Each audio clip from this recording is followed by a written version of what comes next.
the Damon Runyon Theatre.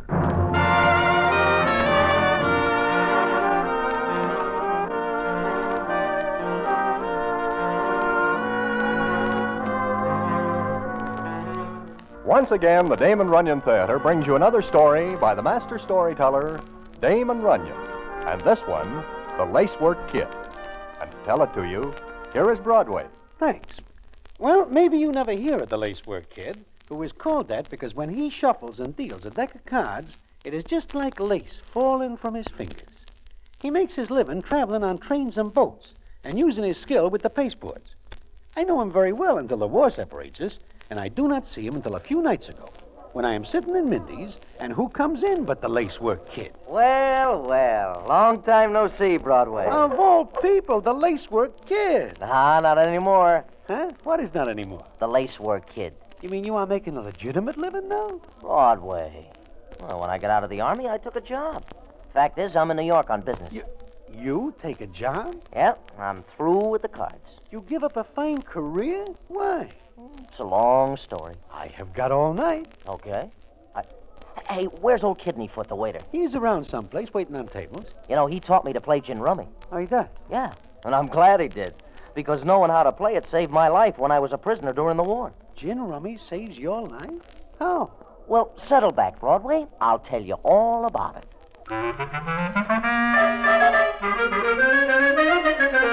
Well, the Lacework Kid settles back and tells me a story which is strange indeed. In fact, it is so strange that I later checked, and I find out it is true.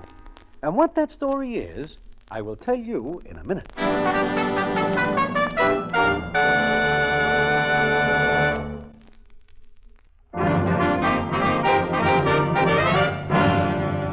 And now, back to the Damon Runyon Theatre and the famous story, The Lacework Kid.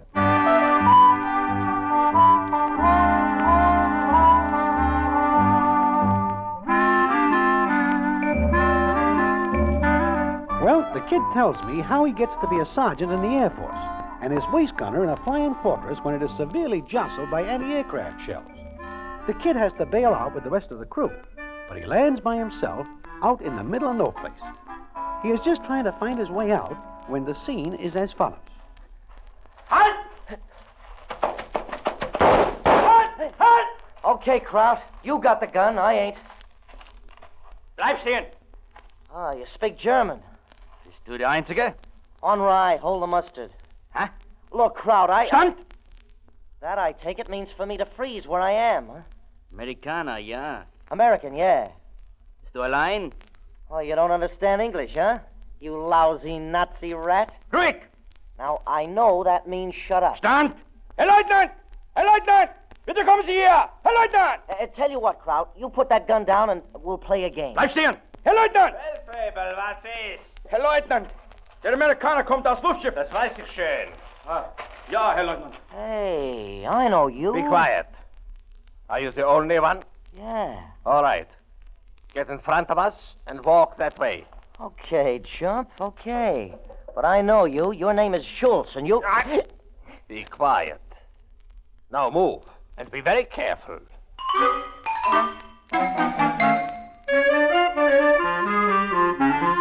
The kid tells me that the two Krauts make him march ahead of them. Then, when they are out a little piece, the Nazi lieutenant tells the other Heine to move ahead. Then he says as follows to the kid. It is a long time since I saw you last, eh? Yeah, it is, Schultze. Lieutenant Schultz. The last time I saw you, you were a steward on a liner, stirring suckers at me for a measly little cut. Times change. And they will change even more, kid. Meaning what? I will never be a steward again. Because we of the Vaterland will be the masters. Looks like you got steered for a sucker this time, Schultz. Don't talk like that. Okay. Where are we going? So far as you are concerned, my friend, the war is over. Oh, prison camp, huh? Detention camp. Until we can send you to the right place. Where? Who knows? I never expected to see the Lacework Kid in a uniform. I figured dropping a few eggs might slow you guys up. From what I can, it did. We will never give up. Never. Oh, so you've been thinking about it, huh? Shut up. Sure. You will tell me something, kid. Don't know a thing? I said you will tell me something. Look, Schultz, Lieutenant, you ought to know I won't open my yap about anything. All I know is name, rank, serial number. I don't want to know anything like that. No. There is something else I wish to know. Oh? What's on your mind? Are you still so very clever with your hands at card playing? I keep up with the times. Why? Can you play gin rummy? Any moron can play it. Do you play it well? Who can't? 95% luck, the other 5 is skill.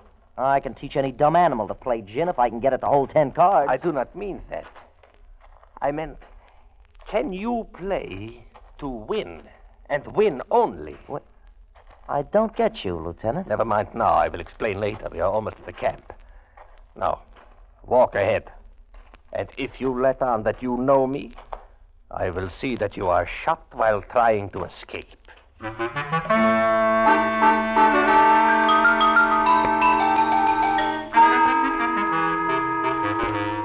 Well, this does not sound good to the Lacework kid.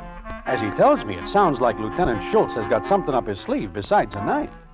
Anyway, the kid is put in a little house with some other guys who were captured, and is not long before he is talking with an English captain and gets the lowdown on the detention camp. I'm sorry you were brought here, Sergeant. Huh? Why? Oh, no one's told you? I just got here. I ain't had time to case a joint. I beg your pardon? I mean, I ain't looked over the place yet. Oh, have you ever heard of the butcher? Sounds like a nice citizen. Who's he? Colonel von Seidberg. Still don't mean a thing. He was in charge of the Polish camps at the start of the war. Polish camps? That's what they were called, but the so-called scientists of Nazi Germany used them for experimental purposes. Oh. They're real nice people, these little Nazi playmates. Oh, delightful. But, what about the butcher? Well, he originated a form of Nazi culture called making the world safe for the Aryans. He killed 10,000 men, women, and children in 5 days. Oh, that's a pretty good score, even for a Nazi. He's in charge of this camp. I see. But it seems to me that I hear that when any Nazi does a good thing for the fatherland, like what you said, he gets to be at least a general or gets close enough to Hitler to look at him through a pane of glass. The butcher bungled one job, and they sent him here as punishment. Oh, so it's tough here, huh? Yes, it is.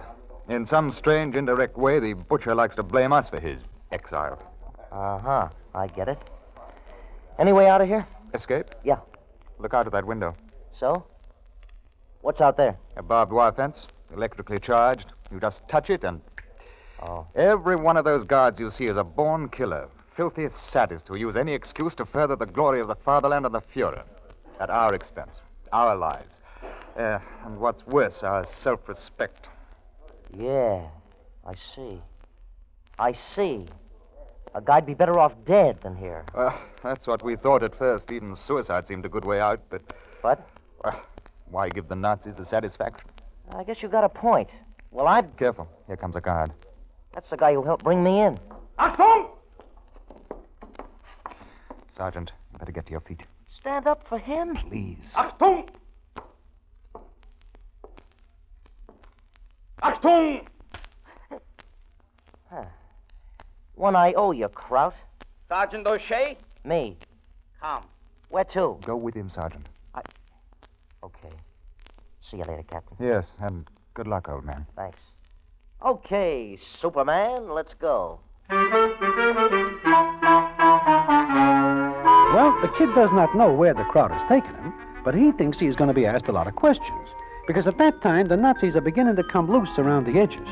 Their fatherland is breaking up, and Mr. Hitler seems like a bad deal. So the kid figures they want information about the Air Force for a last stab. He and the Nazi walk across the yard to a little house that stands back a piece. The Nazi knocks on the door. Yeah? Der Amerikaner, Herr Leutnant. Das ist alles. Ja, Herr Leutnant. Come in, Sergeant O'Shea. And how is Sergeant O'Shea this evening? Oh, why be so formal, Schultzy? Call me kid. You know, if it suited me, I could have you shot. No, not really. Or perhaps worse. Yeah. Now, look, you didn't get me here to tell me what games you could play. Now, what do you want? I need you, or I would not let you talk to me this way, not for a second. Sure. I did not say you could be seated. I'm tired. I cannot tell whether this is courage or bravado. I don't know what that last word means, but if it means I ain't afraid of you and your pack of weasels, okay. I need you. Like I said before, the only questions I answer are Sergeant O'Shea, serial number 320. You are wrong, kid. No. I need your skill. Huh? I remember on the boats you were quite clever. Very talented. Thanks. I will get to the point. Might as well. Our commandant here is Colonel von Sidebourg. Sure. Better known as the Butcher. Shut up. Okay. Get on with your story, Schultze. I will. You have one chance to make things easy for yourself here. Yeah? Go on. You will play gin rummy with the Colonel. Go over that again, Schultze. I heard some wrong notes. You will play gin rummy with Colonel von Sidebourg. You're kidding. I am serious. Either you will do it, or I can promise some very unpleasant moments. Even hours. Yeah, I guess you can. Okay, you want me to play gin rummy with the Butcher. Now, why? A very good reason. I will tell you. And what Schultze tells the Lacework Kid is something for the books. And it leads... but that is getting a little bit ahead of the rest of the story, which I will finish telling you in a minute.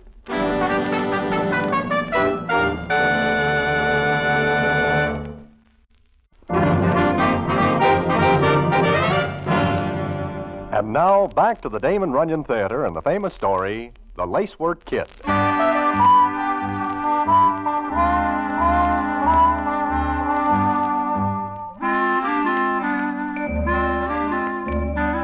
Like the kid tells me, Schultze wants him to play gin rummy with Colonel von Sidebourg. And the reason why comes out as the scene goes on, as follows. It is a very strange reason. It's gotta be. I hate him. Oh. It is a dog's life, and he makes it so. For his failure, he blames us, all of us. But that is neither here nor there. Play him and beat him. How good a game does he play? Very good. Maybe I can't beat him. You are very clever with cards. Look, Schultze, poker, faro, even casino, there's a chance for talent. But in gin rummy, no. You must beat him. Why? I have my reasons. You didn't tell me why I gotta beat him. I told you.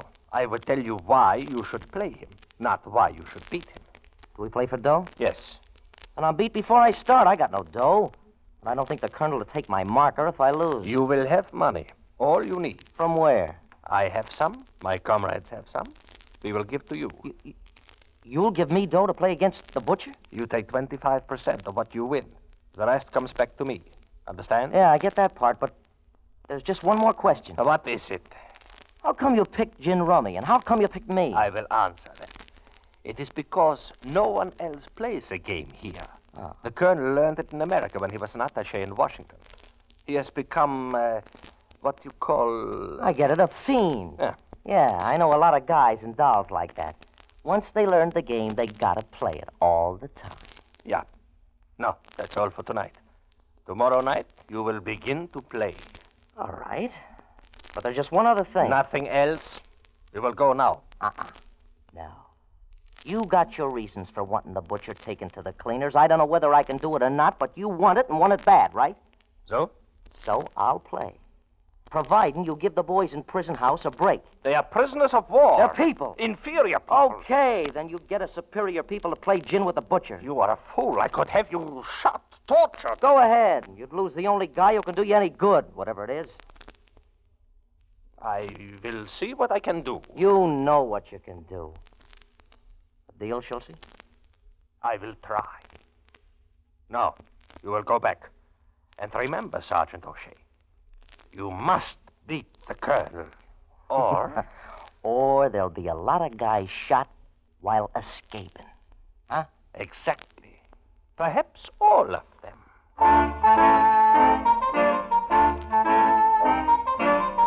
So the kid agrees to play the Colonel. He tips off the rest of the prisoners. But nobody seems to know why Schultze wishes the Butcher cleaned out. Then it comes up the next night. A guard comes and gets the kid. Schultz takes over, and on the way to the Colonel's house, Schultz gives out as follows. Now you will remember, he is a good player. You will use anything to beat him. I told you, Schultz, I'll do my best. Where's the dough? Here. 900 mark. How much is that in money? It is money. Okay, how much in American? About $360. What stakes does he play for? Very high. What if I lose this? There is more, but not too much more. All right.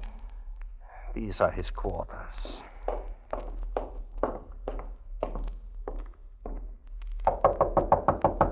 Yeah, all right.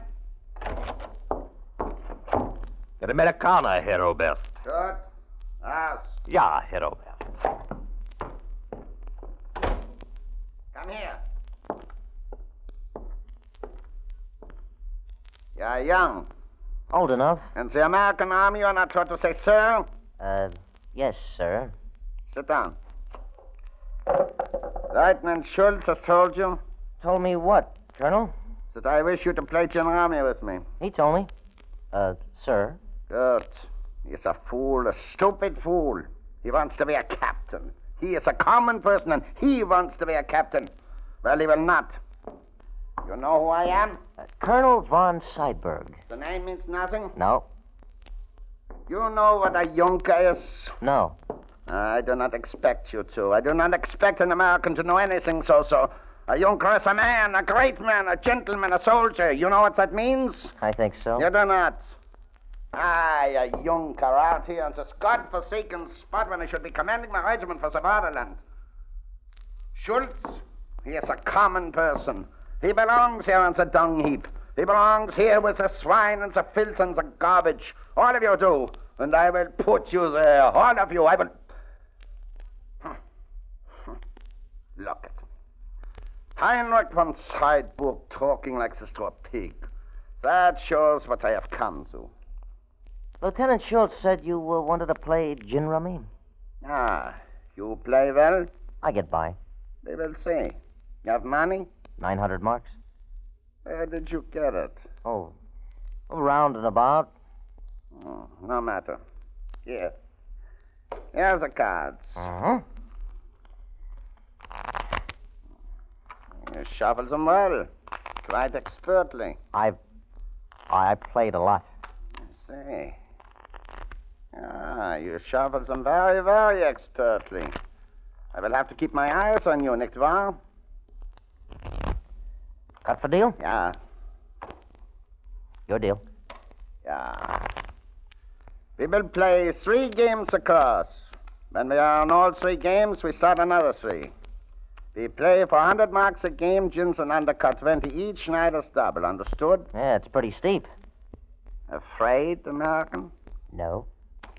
Then let us play.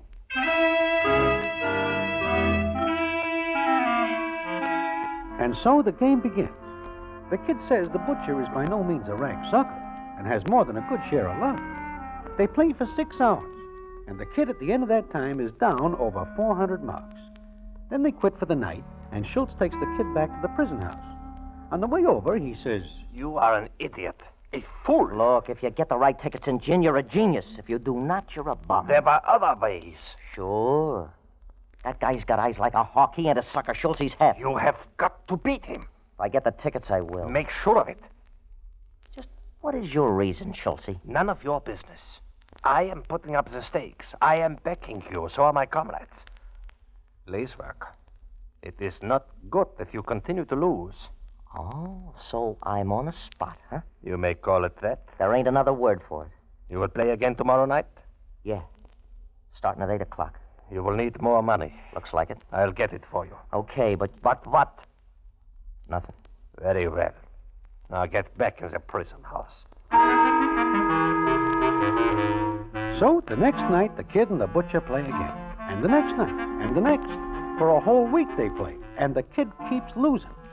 Now suddenly, the kid's luck turns. He begins to win night after night. Then it is one night several weeks later, and the scene is as follows. I get down with 4. 4? Flipped. I wait for 1 card, just 1 card. What's your count? 15. Mm-hmm. Yeah, that makes 12 games for me. 3 blitzes. What does it come to? In money? What else, you idiot? Let me see. 900, 3, it's 1,500 marks. 1,500, yeah, 1,500. Want to go another 3 frames? No, not tonight. Okay. 1,500 you owe me. I said you're down for 1,500 marks, Colonel. You're afraid I will not pay? Did I say that, sir? Yes, you did. The way you said it. Didn't mean to. I pay my debts as a Junker should. Do you believe if one sidebook would not pay? All I said was you're down 1,500. Yes. Well, you will wait till tomorrow night? You mean to play again or to pay me? You know what I mean, you swine. You mean you want to give me an IOU? I give you my word. On paper. Do you know what you just said? Sure. You told me my word was no good. I should have you killed for that. Oh, is that the way a Junker settles his debts? Has the guy killed? You swine! Swine! Oh, you're the boss here, Colonel. You can push me around or anybody else, all you want. But that won't make you any prouder of being a Junker or a von Seidberg. Maybe the news of how you had a guy killed because you couldn't pay off will get around. Maybe even back to Berlin, to Hitler and the Reich. I will give you my note for 1,500 marks. Okay with me. It will be honored. I will honor it. Here. Thanks. Now get out. Get out!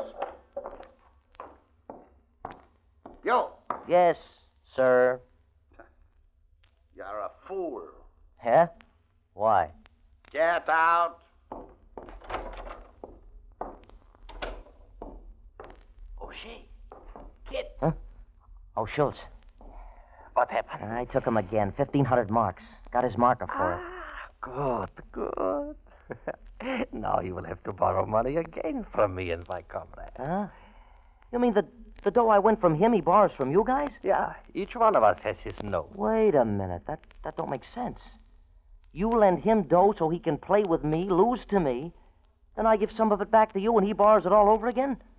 Where's the percentage in that for you? My percentage will come not from money, but from his Junker pride. Hey, somebody's shooting! Sooner than I expect. Was ist? Das war ein Schuss! Zurück deinen Posten, ich mach das selbst! Jawohl, Herr Leutnant! You come with me, kid.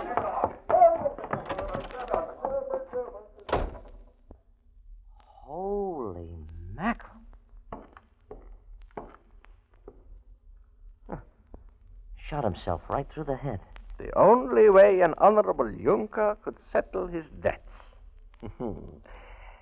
Now I am even with him, and I did not have to raise a hand. Oh, so that's why you wanted me to play him. Yeah? Look, on the floor, under the table, the 9 of diamonds. So? What about it? A very bad card. In fact, some people who are superstitious consider it the death card.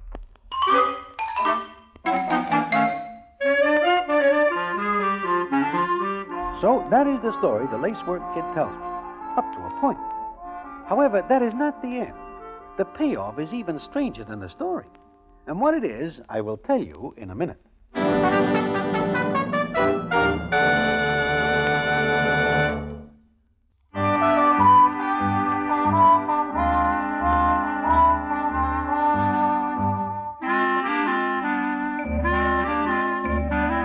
Well, the kid gets to the point where he tells me what the butcher does. Then he says, Sure. He knocked himself off. He knew that when the story got around about him touching the common soldiers for dough, he'd be purged. yeah, I see. But what about you and the rest of the guys? The master race didn't mind making a few bucks. I bribed the guards to let the gates open one night. Bribed them with their own money I won from the butcher. That is what they call poetic justice, huh? Yeah, I guess it is. Well, I gotta be going Broadway. Like I said before, I'm only in New York on business. Legitimate. Uh-huh. Well, good luck, Mr. O'Shea. Thanks. Be seeing you again sometime, Broadway. Yeah, so long, kid. Wait a minute. Yeah? What's the matter, Broadway? You say the butcher never takes his eyes off your hands. In which case, how do you manage to take him to the cleaners if his luck is so good? Oh, I guess his luck didn't hold. So long. Yeah, so long, kid. See you around. Hey, Broadway. Oh, hiya, Kidneyfoot. Hi. Hey, give me a cup of coffee, will you? Oh, yeah. But, ain't that the Lacework kid I seen you talking to? The same. Ain't seen him around for a long time. He quits the business he's in. Oh, too bad. He's a very good mechanic. And from what he tells me, a great gin rummy player. Huh? You kidding? He's a rank sucker at it. I know because I teach him the game a long time ago. Oh? He is a rank sucker, huh? Sure. Oh, there ain't much chance for him to use his educated fingers in gin. So I teach him a trick that gives him a big advantage over an opponent. Advantage? Trick? What trick, Kidneyfoot? Why, you never try to draw for a certain card, but your opponent does. I do not get it. Broadway. All you gotta do is accidentally on purpose drop a card under the table. Any card you know. Like, for example, the 9 of diamonds? The death card? Sure, any card. Oh, why'd you say the 9 of diamonds is special? Only because it seems to me that is a particularly special card. In a certain case.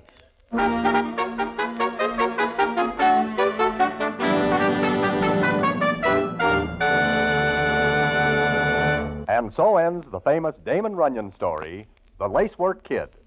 Listen in again next week for the Damon Runyon Theatre.